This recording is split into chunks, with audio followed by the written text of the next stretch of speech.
Thanks for joining us for this symposium. I'm Bill Rapisi, President and CEO of the Lymphatic Education Research Network.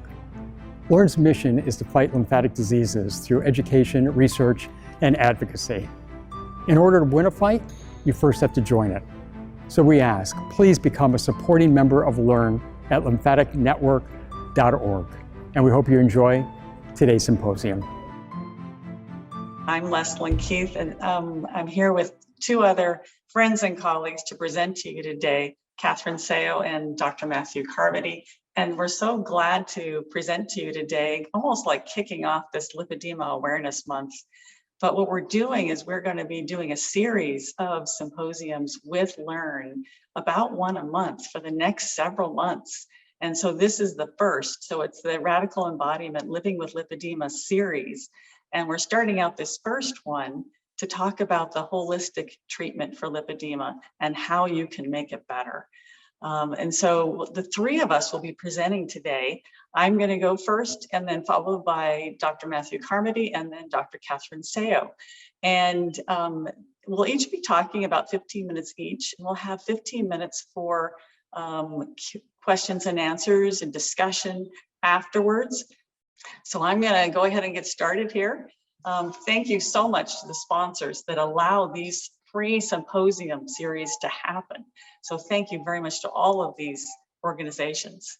And this is an important disclaimer that this is information that's for educational purposes only. You need to consult with your healthcare provider who knows about your situation before you decide how you're going to proceed for your own conditions. I have no conflicts to report. And so I'm going to go ahead and get started with just talking about describing lipedema. How do we figure out if you may have lipedema? And then we could proceed on what to do about it.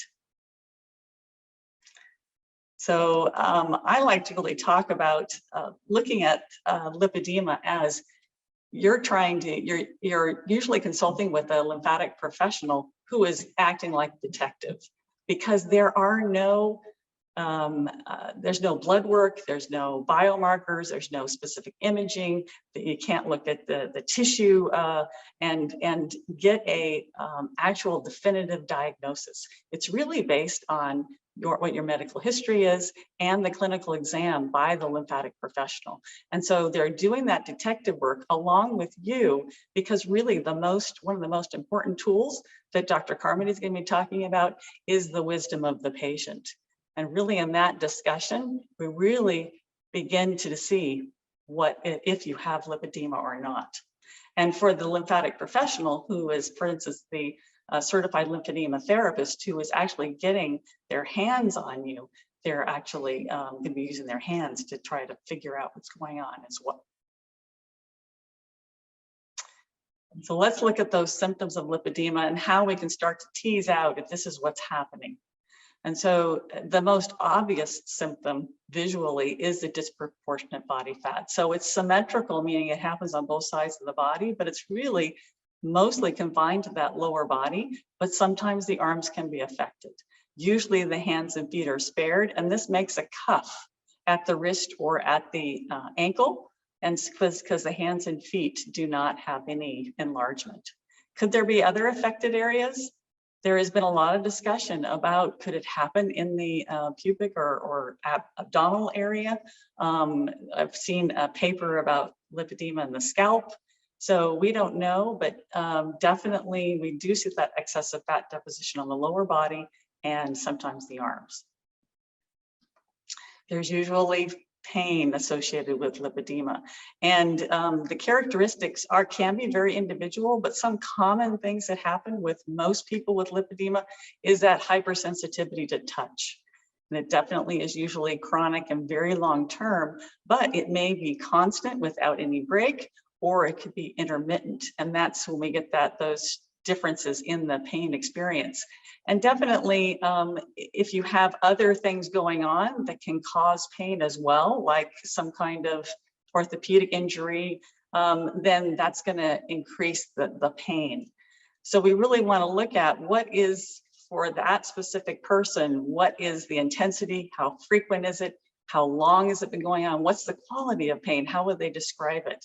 And definitely we can have periods of more increased intensity than others. So it can change over time.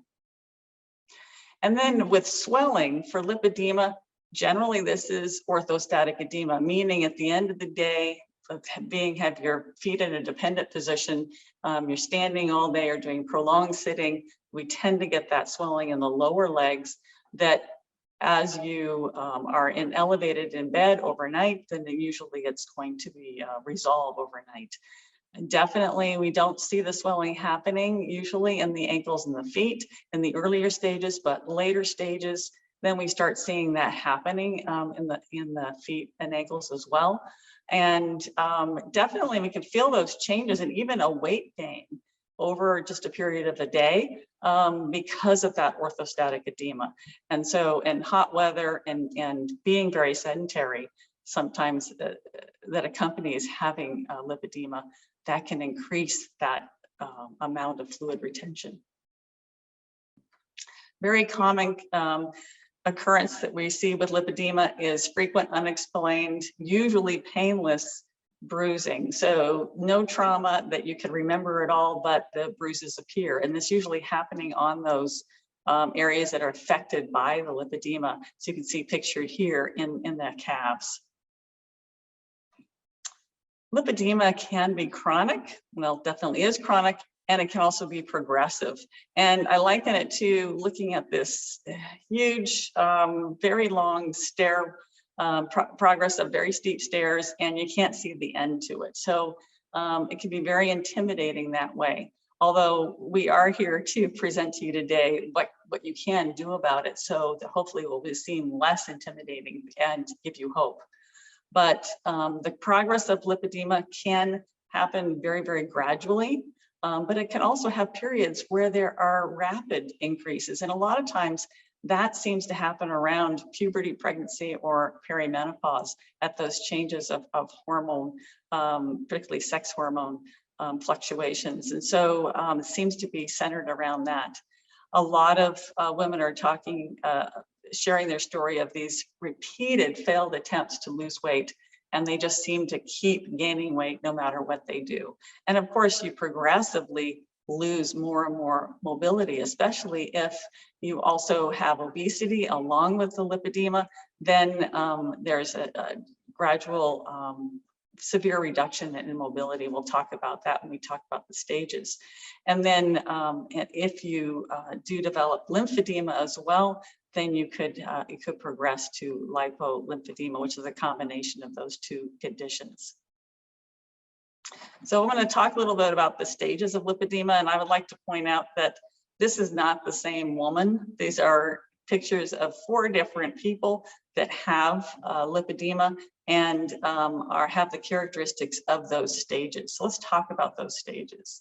So the first, to visually inspect stage 1, we're going to see that the skin can be very smooth and normal. In this picture, you can see a little bit of dimpling around in her thighs, but it can be very smooth and normal. But we're going to see a little that early mild disproportionate fat deposition in the lower body. They may have an ankle cuff already, as you see in this picture, but maybe not, because if the calf isn't really affected, you may not see that yet.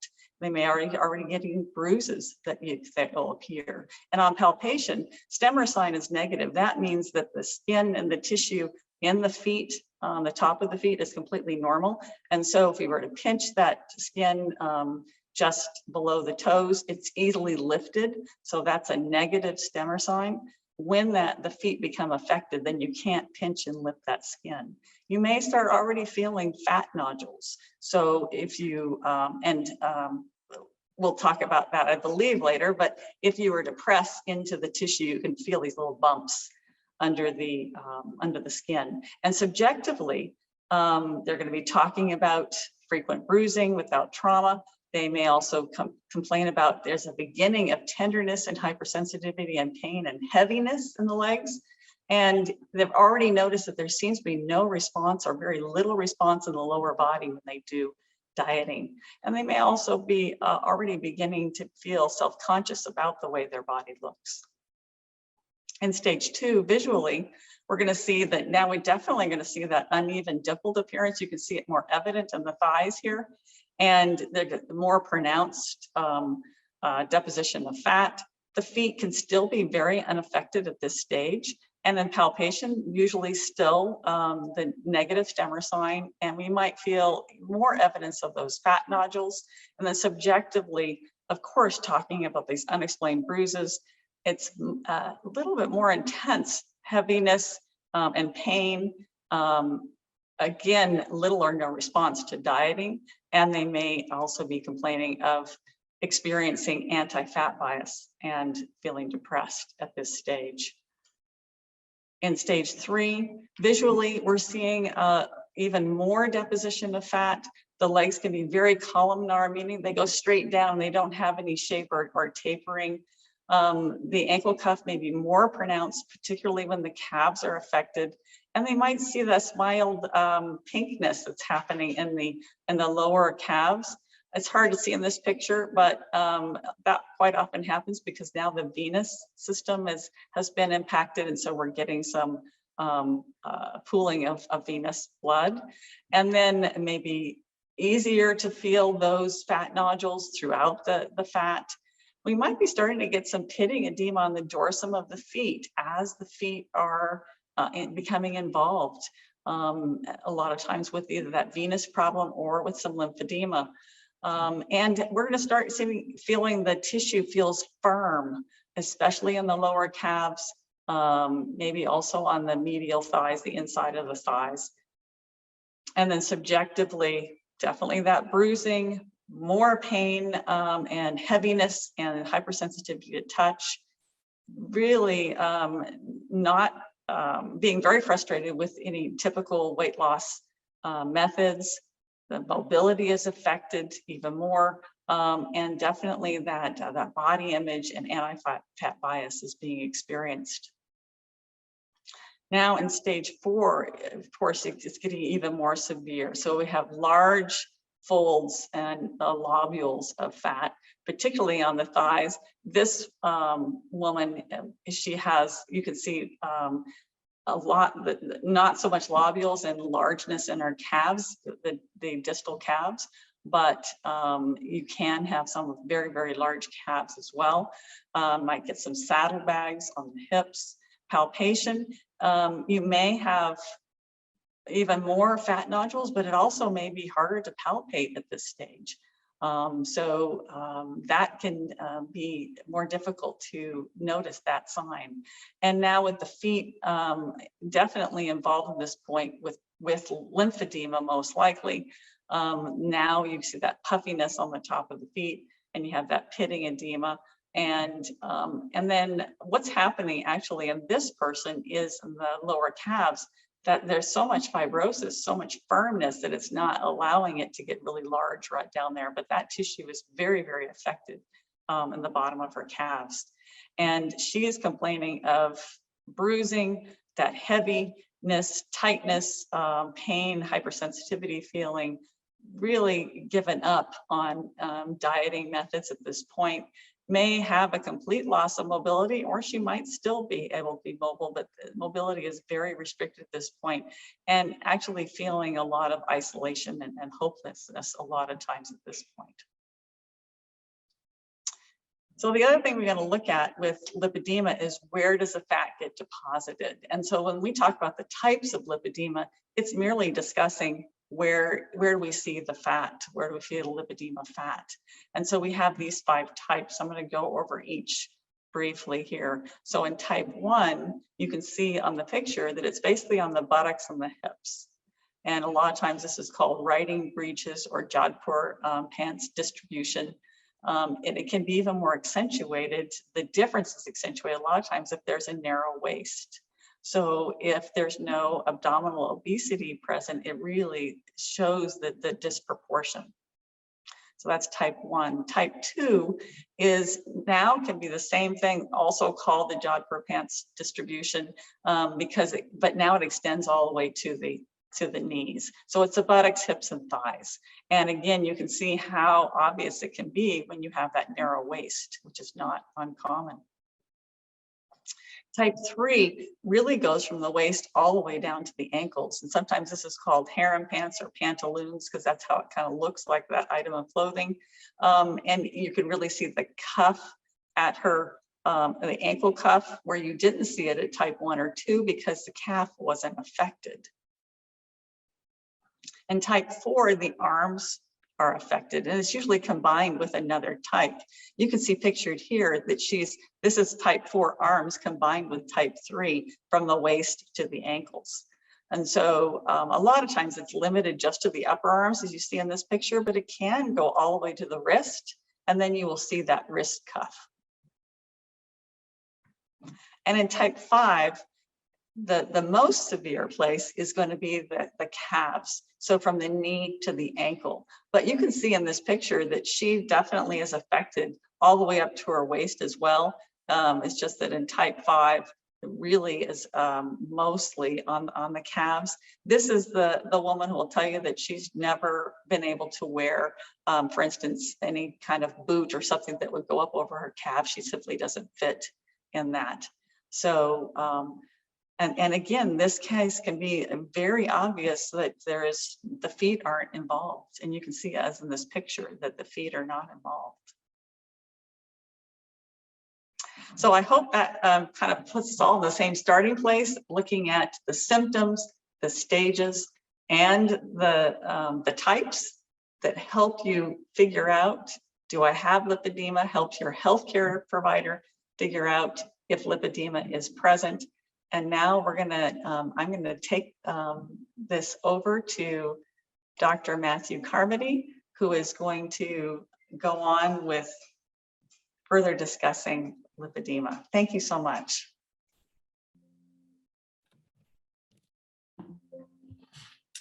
Hello there. My name is Dr. Matthew Carmody, and I'm gonna actually go through two things that are holistic tools, I would call them. And actually this has to do with relationships with other people. And to try to be clear here, I'm not going to talk about the disease directly, but this is something that fits within the frame of the disease and are two tools that you might avail yourself of. I have no conflicts. And these are my objectives. So at the end of this, you will be able to define asset framing and wisdom.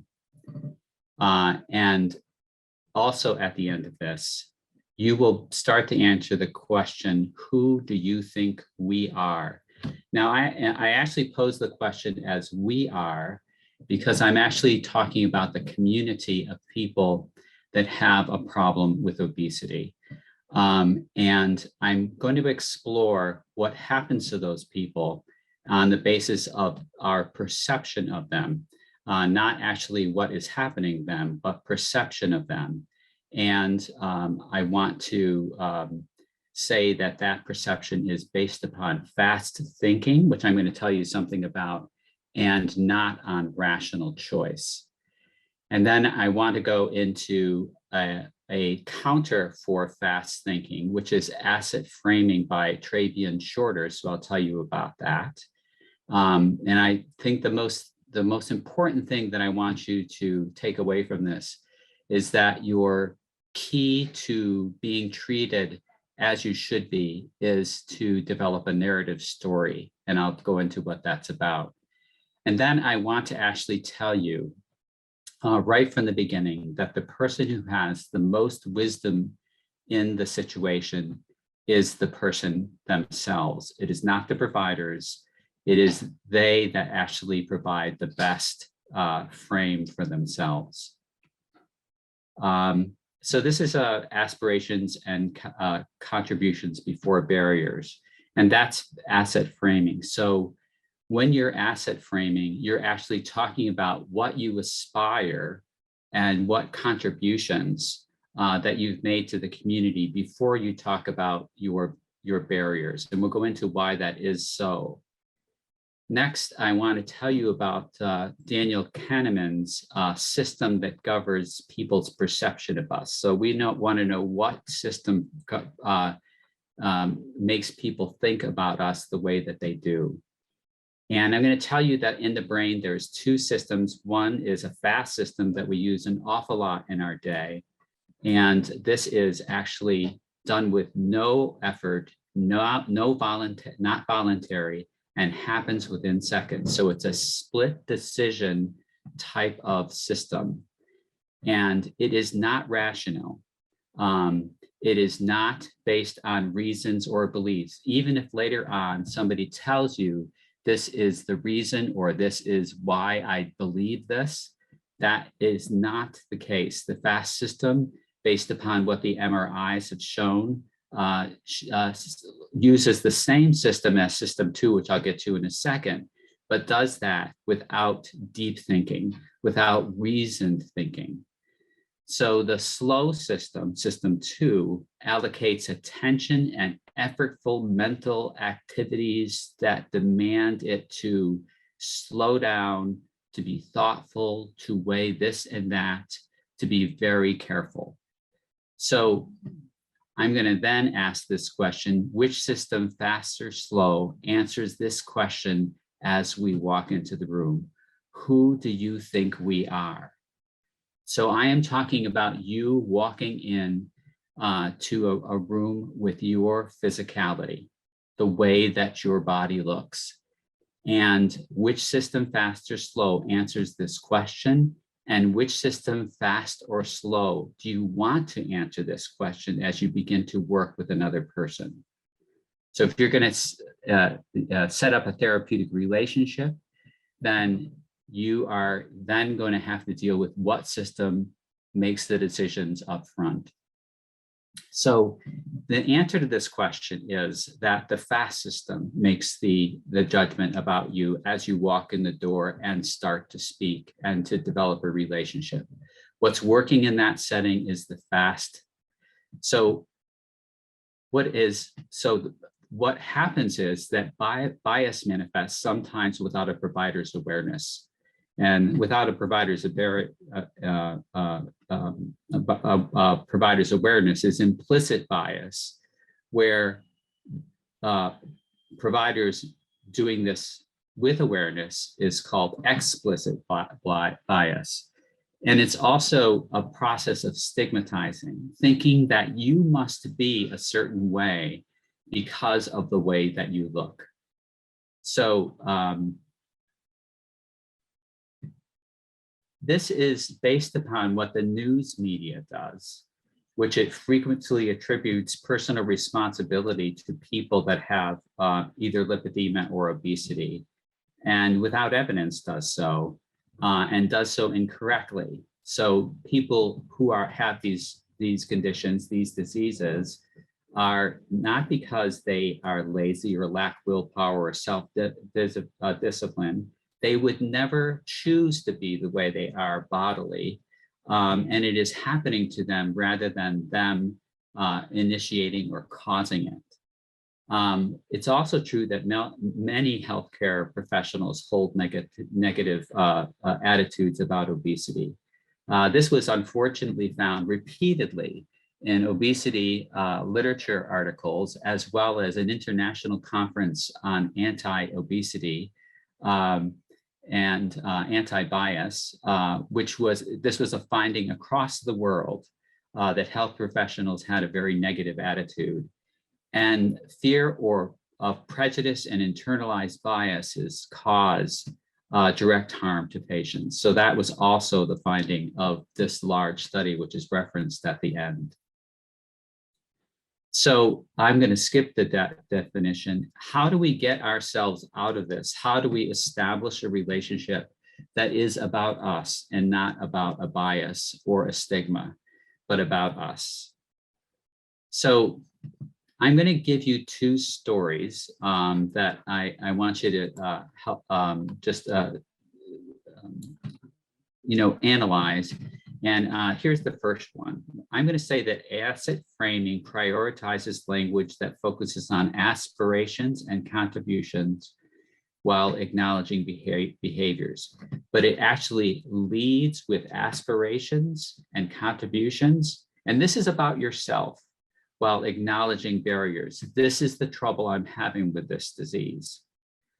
An example of this, and I just wanted to take it out of our domain just so that you might see it a little bit more clearly. An inner city 8th grader shows up late one morning each week and is struggling with computer skills. He is coming to talk to his teacher at her request. So that type of framing is not aspirational, nor talks about that student's contribution, but rather based on fast thinking, somebody would take this as a problem child, a problem 8th grader. We're going to take the same 8th grader and we're actually going to frame it in a different way. So here comes that. An 8th grade boy who is captain of the basketball team just wants to finish school. He has a supportive community and a loving mother that you've met. His barrier, he takes public transportation to school and can't afford a computer. So you can see that it led with who he is, that is on the basis of his contributions to his community, a captain of a basketball team, his aspirations, a basketball player, and aspiration that he wants to finish school. So that is a narrative, that is a story about the boy. If we look at the previous slide, this is the story of the same boy. But this is the boy the same boy now with languages that focuses on his aspiration and contributions. And Travian Shorter actually started to look at this phenomenon and found that the second boy, the aspirations and contributions that led with that and had both of that was real in both domains, but Shorter felt that narrative changes minds and convinces. Statistics don't change minds. You can know all the statistics in the world about these boys or any other situation. They are relatively weak in their ability to choose change. Narratives, stories change. And so this is, we need to hear very carefully crafted narratives, stories of you, and tell the story which has a beginning, a middle, and an end that about your recent accomplishments in any domain, physical, emotional, spiritual, as well as your aspirations, and how this might help your community if it does. Then tell the story of the barriers you've overcome, what you've done for yourself and what you've accomplished for yourself. Then tell the story of the barriers you are facing and how you are working on that barrier. So that you need to be aware of the fact that there is stigma and bias, implicit and explicit and implicit, and give a counter narrative supporting you positively. So what your positive narrative includes is you're being energetic, having motivation and willpower, accomplishing specific health goals set out in the past. So that frame, so that when you are coming to a provider, that is your lead story, but it is a story of you. And then I want to talk to you a little bit about wisdom, which is an ability to discern inner qualities in relationships.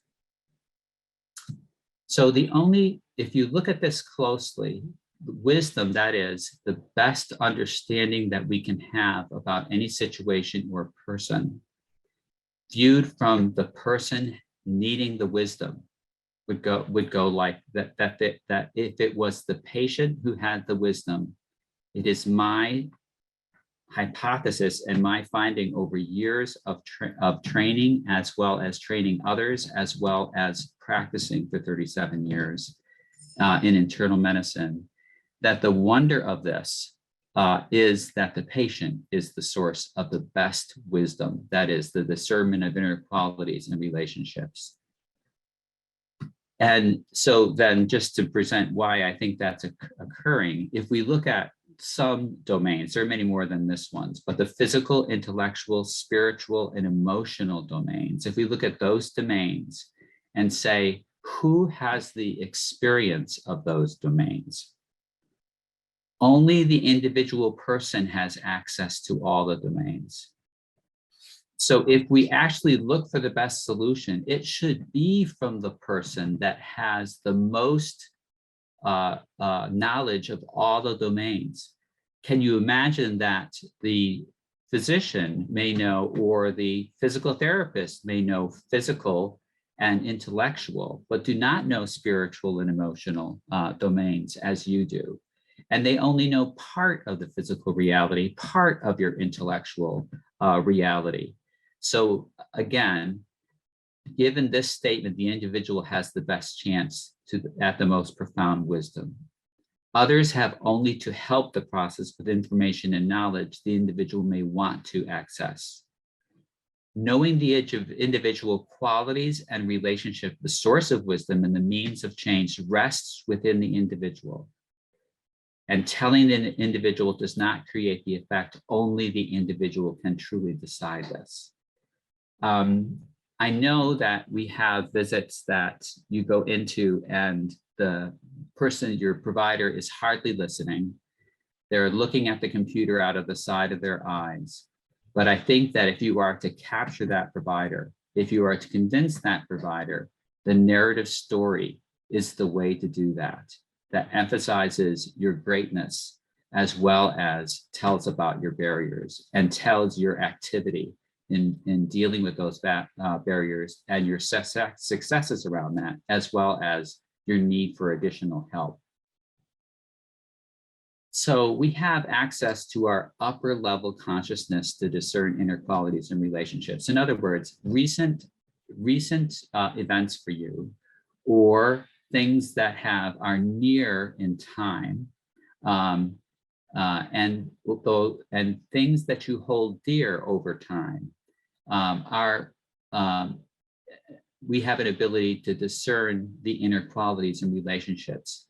But that is actually, if you look at your whole self, if you just look at a set of pictures that you've appeared in, that your family has appeared in, or anything that stimulates your memory of the past, your consciousness, the level of consciousness goes up for those things that you're renewing. So those are called store consciousness needs activation to be used. This can occur through stimulated recall, questions, surveys, and pictures. So it actually is telling you, I'm telling you that in order to get the most complete picture of the self that you are, and to actually make the most wise decision about it, you have to remind yourself in some way about who you are, to be in contact with who you are and all aspects of you. So the only mind that can know everything is the mind that is quietly listening across a large time and space continuum. And that is the place that you want to seek to get your wisdom. The Canadian Obesity Guidelines has an example for us, where these were agreed upon by providers and patients, that if these types of things were known about you, and these are not the only ones, this is just an example, they actually helped bring forth the person to the person themselves, but also to the provider. And so were any of these affecting your health, your emotional life, your family, your friends, your mobility, your daily activities, your income, your chronic illness, your pain, your time management, your sleep, and other concerns? So this is only one way of looking at it, by looking at this list, which is somewhat complete, not complete. You could probably add to it, and you would say, these are things that I want to make sure I survey before I go in to visit my provider, any provider, physical therapist, etc. I want to actually just go through this list to have a sense of what I need to have awareness so that I can be the wisest person about myself.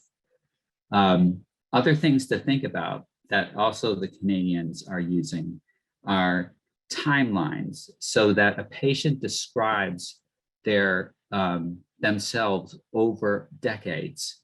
So they look at their weight over decades, they look at their body over decades, they look at events over their decades, they look at sleep habits over the decades.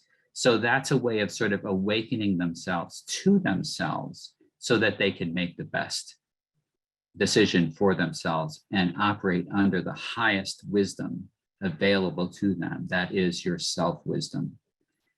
So asset framing and wisdom based upon awareness and presence. Take those to your provider to actually get the positive response that you always hope for, and that it will cause you to think very positively about yourself as well. So thanks a lot. There we begin. I'm going to pass you on to Catherine Sayao, Dr. Sayao. Thanks, Dr. Carmody. And I am going to start with where Dr. Carmody left off. Okay, so Dr. Carmody was my primary care physician for 30 years. And this photo was taken probably around, boy, we look good younger, at least 15 years ago. And the reason that I start with this is to give a very clear example of asset framing.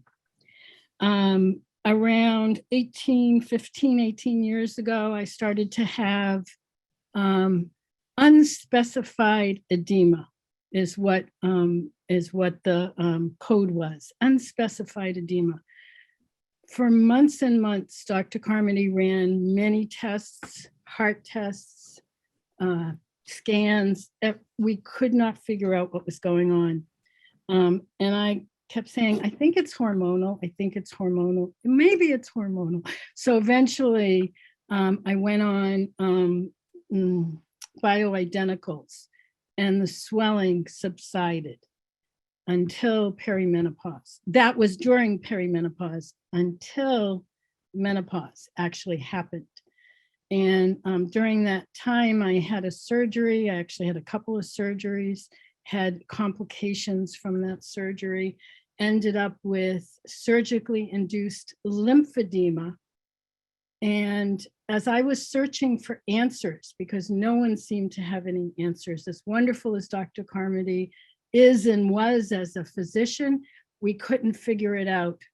And long story, another webinar, I had a lymphoscintigraphy and Dr. Carmody called me at 9 o'clock at night to tell me, yes, indeed, I did have lymphedema. I did in fact have compromised lymphatic system.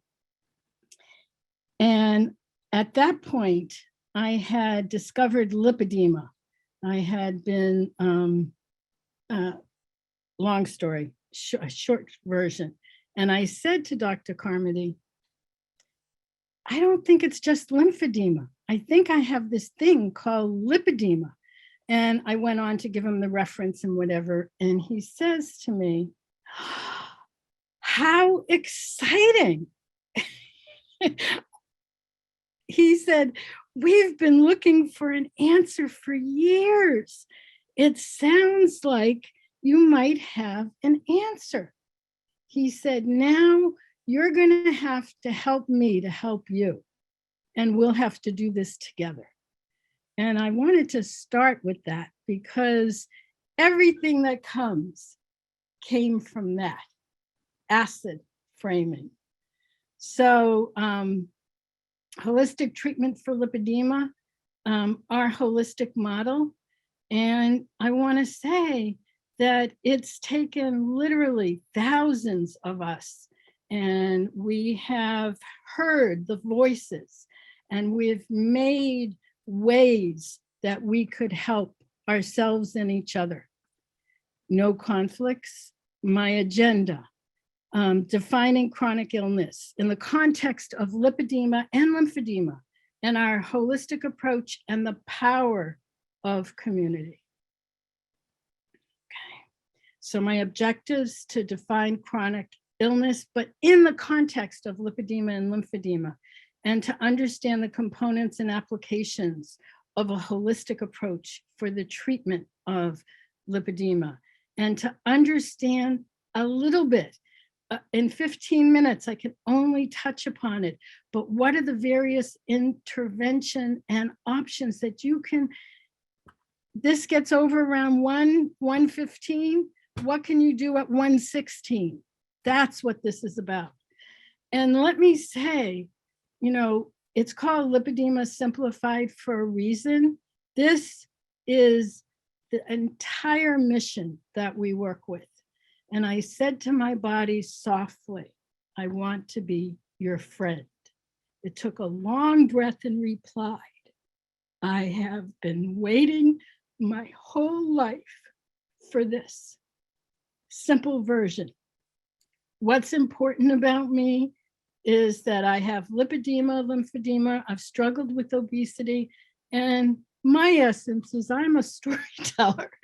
I love stories. Everything fits into a narrative. And let me say that coming up with solutions is not looking at that we have a chronic illness. It's not going to go away. And Leslyn pointed out some of this. It's persisting and long lasting. It progresses over time and it gets worse. It has complex causality that we don't always know the etiology, a long development period over years, a prolonged course of illness. It can lead to other health complications, all those comorbidities we talk about, functional impairment or disability. Many of us have experienced loss of mobility, myself included. I'm regaining it, but boy, it was really hard. And here's the thing that we share with lipedema and lymphedema is that it is a visible and disfiguring disorder. So there's been numerous quality of life studies. The Lipedema UK did a survey, started in 2014. There was a global survey, a European survey. Leslyn and I and some of our colleagues, Dr. Carmody, we're working on something called Voices of Lipedema, and that research study is in process. And here's what we know. Lipedema is unknown, chronic, painful, difficult to control, visible, and disfiguring. What are we going to do? So as Dr. Carmody pointed out, these are quotes from ladies who have come to us and say, my doctor doesn't believe me, says I'm making up excuses. It's a crazy made up internet disease. My doctor says that it's my fault. He won't listen to me. He says it's just fat. The latest one that someone wrote about is that it's a psychological disorder, and the psychological disorder comes first, and that's why people have lipedema or lymphedema. And ultimately, my doctor doesn't believe me. And this is the situation that many of us, Dr. Carmody is an angel, so I was lucky to have him to even go to. I would tell him he was my dashboard. But when my surgeon did this, I had to find some answers because I was losing my capacity, I was losing my mobility, and I knew there had to be an answer. And thank God, Dr. Carmody we partnered. 11% of women have lipedema, and most don't know it. That means 17 million women in the US, as many as 350 million women worldwide. So I met Leslyn Keith at the National Institutes of Health in 2015. She was presenting her research.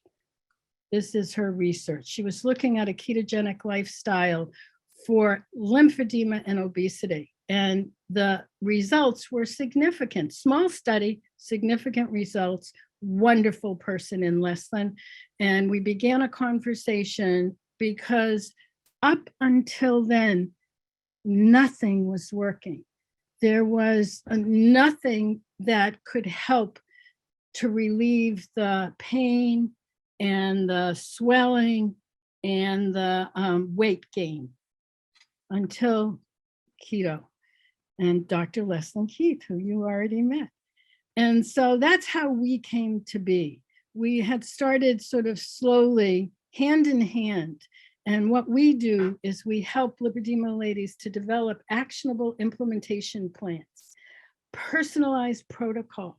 What Dr. Carmody says is the patient's wisdom to take small micro steps day by day so that each one of us can gently establish self-care, reduce or eliminate weight, volume, pain, swelling, regain mobility, or if you're lucky enough, prevent immobility, and to live at home, befriending your body, my body, all of us, and in a very individual way. And so we've done one of our colleagues, Siobhan Huggins, works with Dave Feldman, who is in the ketogenic community. And he says, N equals 1.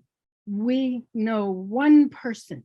N is used in research for the subjects. And usually the more subjects, one of the studies, the ACE study that talks about trauma, had 17,000 N.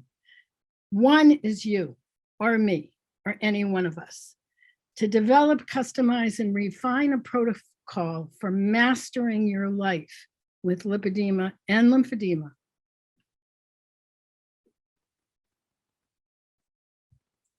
I think this is Yoda. So the idea of mastery is simple, but not easy, as a teacher of mine once said. It's taking control. You're in charge. You can take control in small micro ways. Every day, as I said, at whatever the next minute is from when we end this, there's something you can do to change what you're experiencing to make it better.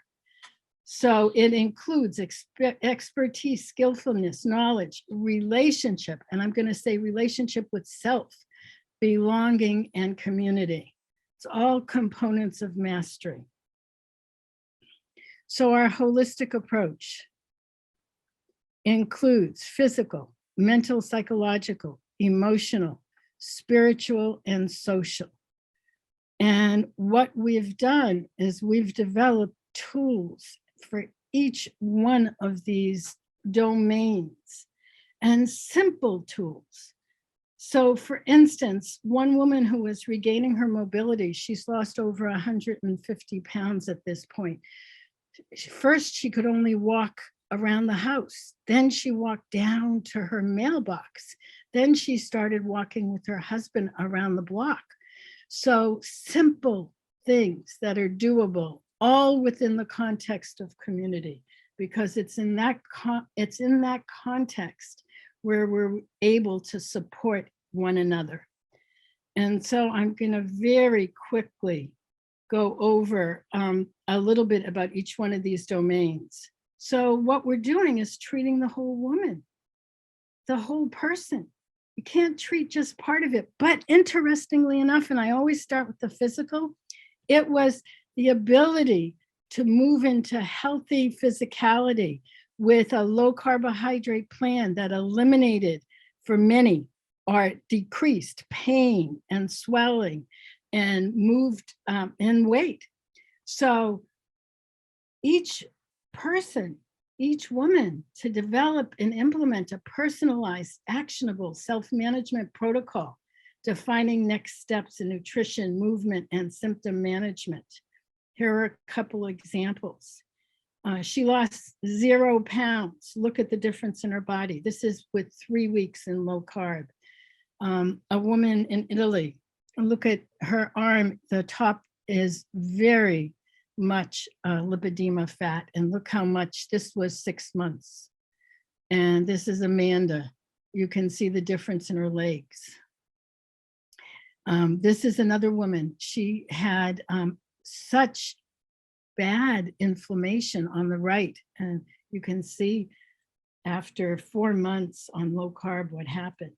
So there's a physical component that also includes, again, I'm only touching the surface, also includes movement and complete decongestive therapies, MLD. So mental is mindset. How do we, and I include myself in this very much, how do we have a mindset for hope, for next steps, for what can be done when it's a chronic disease? And sometimes there are days that are really difficult. So how do we do that? Step by step by step. And here are some of the results of mindset. You can see, like I say, it's been a cast of thousands. Emotional is learning to identify and eliminate the feelings, emotions, and patterns of behavior that create unwanted or self-diminishing states, and learning to let go in order to enhance your quality of life, even with a chronic disease. This is Marlene. When she came to us, she'd been chronically depressed. We have a quote that I'm not going to share with you today, but in other webinars, we have a video of her. And this is with working on this micro actions day in and day out. She was really able to transform her emotional life. And spiritual is awakening to your own essence of self, that wisdom that Dr. Carmody talked about, and knowing that you are loved and cared for. Inner awareness. This is Jerry. Again, there's a lot of weight loss that's happened, but it's even more than that. You can see the aliveness and what happens. And she was up and down. She had a couple of rounds and she hung in there, and she used her own spiritual life in order to enhance it. And this Heather and Katerina. And so I just want to say, at the essence is community and this social idea of belonging. Dr. Carmody mentioned the implicit bias. When you have a disease that's visible, that is disfiguring, it's important, even more important, to have a place where you belong, a community of peeps. And so this is the first one. This is the group in the UK that I first connected with in 2012. And so I just say, find your tribe, love them hard, be with them. And I'm going to say that community is much more than belonging to something. It's about doing something together that makes belonging matter. And ultimately, we have an entire program where community is nurturing, mentoring is supportive, knowledge is powerful, with a lot of support structures. And the pandemic has actually allowed us to connect all over the world. So we've had many, many online support groups and classes. And at the essence, belonging is one of the most important things, because it's through that, it's a basic human need. Belonging is one of the highest frequency vibrations in this universe. In fact, we could consider oneness, love, and belonging to all be different tones of the same color, but it's not simply that. It's also a basic human need. So I'm going to just invite you to join us. As Leslyn mentioned, it's Lipedema Awareness Month. And this is a quote from Gail. we always quote Gail. She's our community manager. I came for help with lipedema. I stay because of my friendships and our community. So it's a piece of the puzzle. And I think for me, I'm going to invite you to join us if you like. We have a lot of activities for Lipedema Awareness Month. We're having a 3-day boot camp at the end of the month. I will ask the folks at LE&RN if they would share this with you. The link, it's free. And I'm going to end with, there's no power for change greater than a community discovering what and who it cares about. And I will say that the most important person that each one of us can care about to start with is ourselves. So thank you. Okay, we're going to address a lot of the questions that were in the Q&A. And so some of them are just comments. And I think that the first one that I see on there from Gail, you might have just answered in your presentation. She wrote this early on, Catherine, but she says, do you realize that you are the only organization that is running virtual communities that concentrate on chronic illness, and you're the only using a holistic approach? How did you come up with the whole concept? You're looking at the three of us, and there's Gail, who this is Gail Rakelli, but Gail Straker, there's like I say, there's thousands. It's literally thousands of women have contributed to this. Dr. Carmody is shaking his head because many of them went to him. We kept referring the patients to him, and he saw many, many, many lipedema ladies. Here's a question for you, Dr. Carmody, from Janet. I am seeing an endocrinologist this week. Okay. I'm seeing an endocrinologist this week for the first time. What would be helpful tests to ask her to do? So I would, certainly rely on the wisdom of that. There is no special test for lipedema. That is, you can't run a blood test and know that you have lipedema. There are conditions that actually will frustrate and confuse lipedema and give you another condition. And we see a lot of hypothyroid condition associated with that. So usually that is something. We see it complicated by or making worse diabetes. So we usually blood test for that. And sometimes causing, but not frequently, some problems with kidneys. And always in aging, we have to take care of bones. We have to make sure that muscles are activated and are working. We have to actually think about diet together. It doesn't necessarily have to be one diet or the other, but to think strongly about that. So I would say I would be asking for those kind of things. So there are more blood tests that can be done, but those are the good things to start with. Cholesterol is sometimes also gotten. And the next question, I think, well, any of us can respond to, but how common is it, or is it well known to have lipedema in the rib cage? And I would say not well known at all. Generally, it's talked about it being from the waist down or in the arms. But as I talked about, there has been reports in papers on various other parts of the body as well. I don't know if Catherine or Matt, if you want to respond to that question as well as having it in other parts of the body like rib cage. I would think that rib cage is probably somewhat unusual. I mean, I think that we sometimes see it and feel it in the skin from the umbilicus, the belly button, and down.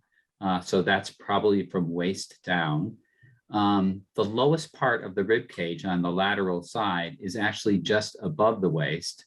And not to say that there can't be focal fat accumulation, because that can occur. But I think that the palpation of that fat would probably not feel lipidemic. It wouldn't have nodularity to it. And so it could just be a focus of fat proliferation, which has its own differential diagnosis, but lipedema doesn't tend to do that. Dr. Carmody, while you're answering, there's another question from Carol. And she says, what do you call it when you're full body lipedema? She says she has it even in her head. And I'm assuming her scalp, as it was diagnosed by Dr. Herbst. Do you have anything?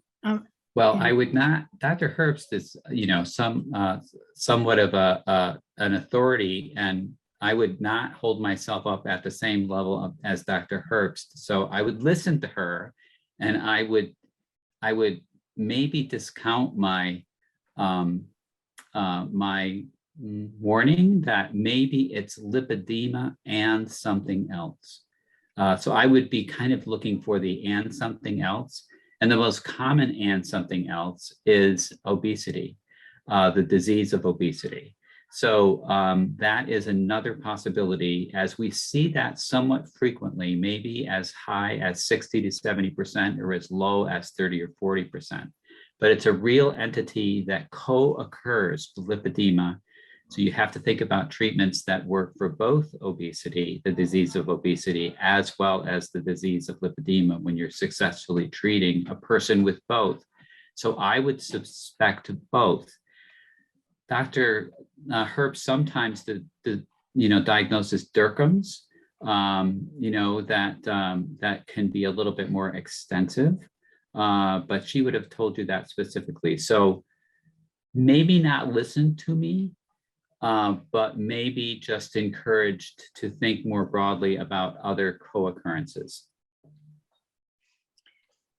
Great.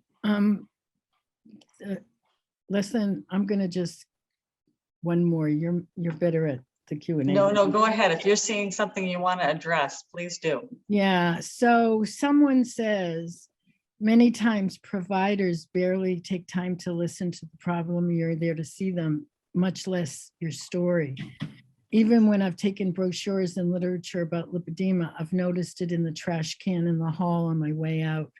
How can I get providers to take a little bit of time to learn about this condition? I think that is such a good question because, Dr. Carmody and I were, he was my provider for 30 years, and it took time to build the relationship. By the time I was dealing with lipedema, we'd already been at least 15 years into. Dr. Carmody, can you answer this from your point of view? Because it's such a hard situation, because I've been to other doctors who aren't like you, and Right. that. So I would think that the people that know lipedema beside physicians, which only a few physicians really know lipedema, but the people that know are physical therapists. Otherwise, I think it really is, it is doing what you're doing, and really presenting yourself in the most positive way, which it sounds like you have a lot of energy to engage as many times as you have. So that's a wonderful quality about you. And I think that persistence is going to win the day. Somebody here says, I have had a fair amount of success when I make a file folder, label it lipedema, include a brochure and up to 3 articles, the standard of care and the rare diseases and one other, and I'm not sure what that one is, and hand it to them. Great idea. Yeah, and hand it to them with, I made this especially for you. Would you please read it? That's like I say, what comes from the community, it's like worth it. Thank you so much, Holly. And could we schedule a follow-up to discuss it together? Mm-hmm. Oh, good. Yes. Yeah. See, that is good. See, community, it all comes from community. Melanie asks, I have lymphedema. How can I tell if there may also be lipedema? And it is sometimes hard to tease out because three conditions that happen together a lot are lymphedema, lipedema, and obesity.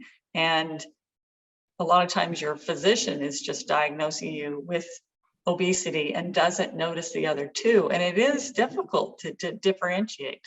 But lymphedema is always asymmetrical. So even if you have it in both legs, one leg is going to be larger than the other. But now, what if you have lipedema and lymphedema? So you could have one leg larger than the other, but still have lipedema. So we're looking at those other symptoms. We're talking about that heaviness, that tightness, that tenderness to touch, the bruising,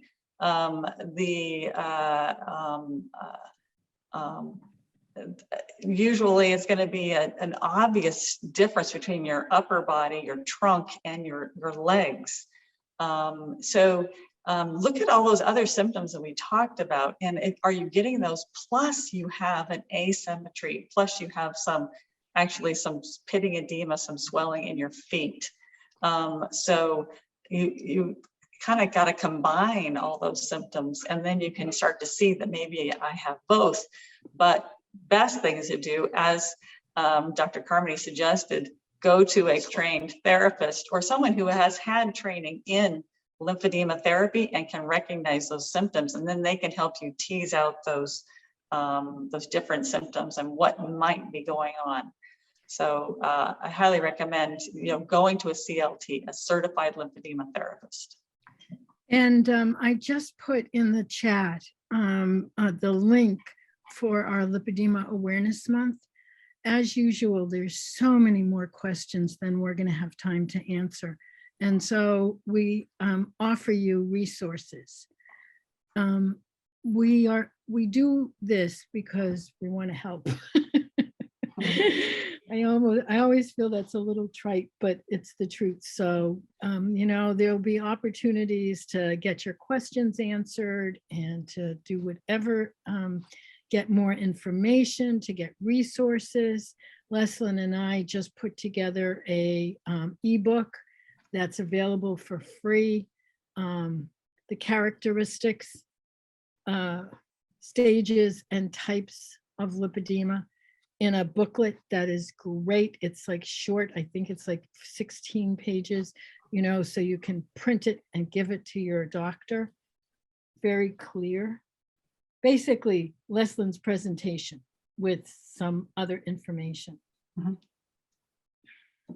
I'm gonna, since we were talking about Gunter, he had posted a couple questions, and one comment that he made about my presentation was that he believes that we should be really calling this lipedema syndrome because it can present so differently with each individual woman. And so it might be capture everything better if we're calling it lipedema syndrome. Catherine, Matt, do you guys have comments on that? Well, I'll just say that I'm not quite sure, since I don't have as much clinical background as you guys have. So I'm not quite sure what syndrome would add to the diagnosis. Matt, what do you think? Well, I think that I think it fits the definition of syndrome. I think that, it is a multi-organ problem, or induces that at least. I think that what we're having trouble with is sort of picking it out of other things, or picking it out with its co-occurrences, which you already mentioned are lymphedema and obesity. Since 50% of the people in the United States will be obese by 2050, then that's a very big problem. That's a very big disease, and it will be hard to distinguish people with lipedema as well as lymphedema and other metabolic conditions. So if we can move toward its specific characteristic as a syndrome, then that I think will be a useful thing. But I think getting agreement on what syndromic lipedema entails will be a very hard thing to do, given the current level of research uncertainty. I would be interested from Gunter as to calling it a syndrome does what to it. That would be an interesting question for me to him. What does it give us that we don't have in just calling it lipedema alone? I think that we're suggesting that it has an underlying pathology, which I think it does, and that it is distinct, which I think it is. So maybe calling it a syndrome is perhaps wisdom, but I think it needs to be debated. Yeah, thank you very much. And with that, I think we'll close this up because we did go a little bit over our time, as we always do. But I hope that that you will consider joining us for our Lipedema Awareness Month activities, as well as I said, this is a series that we're doing with LE&RN, the symposium series about lipedema. So I hope you'll join us again next month for that topic, and you will be receiving information about all of that, all of our coming up presentations. So we look forward to seeing you all again. Okay. Thank you, everybody. We had a wonderful time. We look forward to Thank you. seeing you all again.